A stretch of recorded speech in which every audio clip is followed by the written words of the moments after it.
ยางใหม่โอตานินะคะยางใหม่ดันหลบนะคะเก๋งกระบะนะคะมีมาแล้วนะคะ1856015นะคะ2656018 2155517นะคะ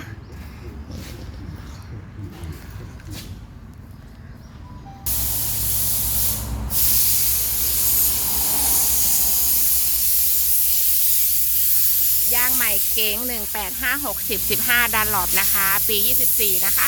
จัดโปรราคาชุด 7,000 บาทนะคะมาที่ร้านติดตั้งฟรีนะคะ